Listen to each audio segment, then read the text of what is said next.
அன்பார்ந்த இணையதள நேயர்களை மீண்டும் www.qcrc.in என்ற இணையதளத்திற்காக நியூஸ் தமிழ் செய்தி அறிக்கையில் உங்களை சந்திப்பதில் பெருமகிழ்ச்சி அடைகிறோம். இன்று 6 ஜனவரி 2009க்கான முக்கிய செய்திகளை தற்போது பார்க்கலாம். டெல்லியில் நடந்த முதல்வர்கள் மாநாட்டில் பேசிய பாரத பிரதமர் திரு மன்மோகன் சிங் அவர்கள், உலகத்திலேயே பாகிஸ்தான் தான் தீவிரவாதத்தை வளர்த்து கொண்டிருக்கும் நாடாக இருக்கிறது என்று ஒரு கடும் குற்றச்சாட்டை கூறியிருக்கிறார். டெல்லியில் நடந்த முதல்வர்கள் மாநாட்டில் கலந்து கொண்ட குஜராத் முதல்வர் திரு நரேந்திர மோடி அவர்கள், நேஷனல் இன்வெஸ்டிகேஷன் ஏஜென்சிஸ் NIA செயல்பாடுகள் முழுவதும் மத்திய அரசின் கட்டுப்பாட்டில் இருப்பதாகவும், இதில் மாநில அரசுகள் தலையிடுவதற்கு வாய்ப்புகள் குறைவாக இருப்பதாக குற்றம் சாட்டியதாக டெல்லியிலிருந்து வரும் தகவல்கள் தெரிவிக்கின்றன. லட்சிய திமுக தலைவர் விஜய் டி ராஜேந்தர் அவர்கள் இன்று வெளியிட்டுள்ள ஒரு அறிக்கையில், வெளியுறவுத்துறை அமைச்சர் பிரணாப் முகர்ஜி இலங்கை செல்வதற்கு விமானம் கிடைக்கவில்லையா என்று ஒரு கேள்வியை எழுப்பியிருக்கிறார்.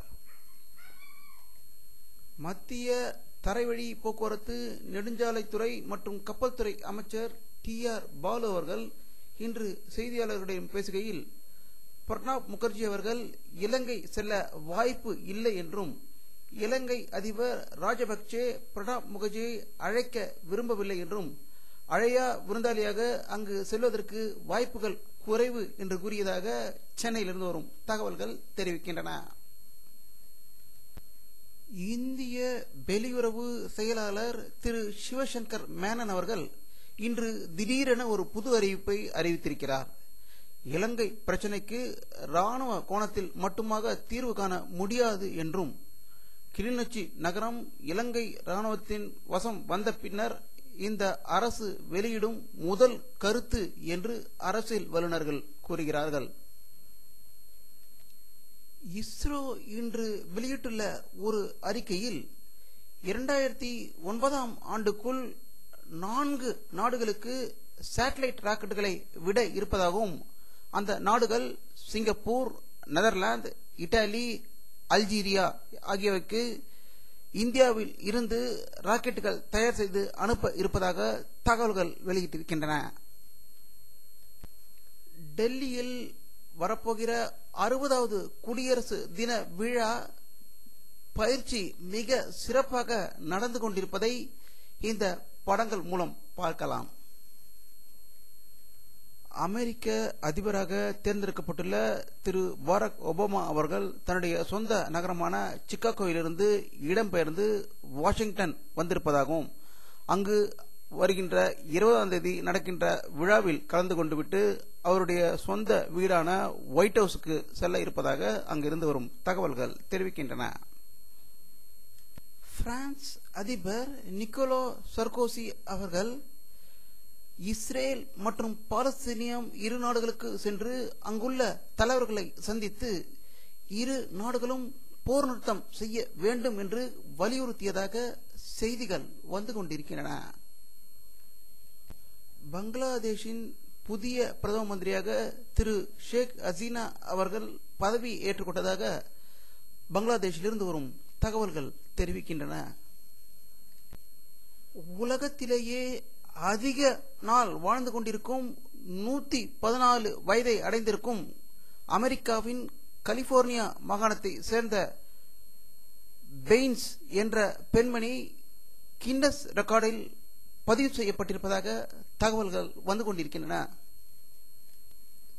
தமிழகம் மற்றும் இந்தியாவில் உள்ள அனைத்து பகுதிகளிலும் லாரிகள் ஸ்ட்ரைக் எதிரொலியாக சென்னைக்கும் தமிழகத்தின் இதர பகுதிகளுக்கும் வெளியூர்களில் இருந்து வரும் காய்கறிகள் உள்ளிட்ட பொருட்கள் வரத்து அடியோடு குறைந்துவிட்டது என்றும், இதனால் காய்கறிகள் மற்றும் பிற அத்தியாவசிய பொருட்களின் விலை கடுமையாக உயர்ந்து இருப்பதாக செய்திகள் வந்து கொண்டிருக்கின்றன. இந்தியாவிலேயே தமிழகத்தில்தான் தேர்தல் வன்முறை அதிகமாக நடந்து இருக்கிறது என்றும், இதற்கு திருமங்கலம் ஒரு உதாரணமாக அமைந்துவிட்டது என்று இந்திய தேர்தல் ஆணையர் திரு கோபாலசாமி அவர்கள் சென்னையில் ஒரு கடும் குற்றச்சாட்டை தமிழக அரசு மீது திணித்திருக்கிறார். திருமங்கலம் தொகுதியில் வாக்காளர்களுக்கு லஞ்ச பணம் கொடுத்ததாக அமைச்சர் மு.க. ஸ்டாலின் மீது குற்றச்சாட்டை அவர் மறுத்திருக்கிறார். புதிதாக பிறந்த குழந்தைக்கு வாழ்த்து தெரிவித்து பிறந்த நாள் பரிசு கொடுத்தேன் என்று விளக்கம் அளித்திருக்கிறார். தமிழக சட்டசபை கூட்டத்தொடர் வரும் 21ஆம் தேதி தொடங்குகிறது என்றும் கவர்னர் உரையுடன் தொடங்கும் இந்த கூட்டத்தொடர் ஒரு வார காலம் நடைபெறும் என தெரிகிறது. சட்டசபையின் இந்த ஆண்டுக்கான முதல் கூட்டம் என்பதால் கவர்னர் சுர்ஜித் சிங் பர்னாலா உரை நிகழ்த்துகிறார் என்பது குறிப்பிடத்தக்கது. பாமக தலைவர் டாக்டர் ராமதாஸ் அவர்கள் பத்திரிகையாளர் சந்திப்பில் வெளியிட்டுள்ள ஒரு அறிவிப்பில் உலகமெங்கும் உள்ள சாதனை தமிழர்களை அடையாளம் கண்டு பாராட்டும் விதமாக மக்கள் விருதுகளை வழங்க திட்டமிட்டுள்ளோம் என்றும் அதன்படி 2008ஆம் ஆண்டில் தமிழகத்தின் 31 துறைகளில் சாதனை புரிந்தவர்களுக்கு மக்கள் விருது வழங்கி சிறப்பிக்க உள்ளோம் என்று கூறியிருக்கிறார். சைதாப்பேட்டை இரட்டை கொலை வழக்கில் தேடப்பட்டு வந்த சோழிங்கர் கோயில் அர்ச்சகர் மகள் சங்கீதா ஐயங்கார் கைது செய்யப்பட்டதாகவும் பணத்துக்காகவும் சொகுசு வாழ்க்கைக்காக 4 பேரை மணந்து கொண்டு கொலை செய்யும் அளவுக்கு வந்துவிட்டதாக கூறியதாக செய்திகள் வந்து கொண்டிருக்கின்றன. நேபாளத்தில் உள்ள புகழ்பெற்ற பசுபதிநாதர் கோயிலில் பணியாற்றி வந்த இந்திய அர்ச்சகர்களை மாவோயிஸ்ட் அரசு அனைவரையும் திடீரென நீக்கிவிட்டது. இதை ஆட்சேபித்து பசுபதிநாதர் ஆலயம் அருகே நூற்றுக்கணக்கானோர் செவ்வாய்க்கிழமை ஆர்ப்பாட்டம் நடத்தியதாக தகவல்கள் வந்து கொண்டிருக்கின்றன.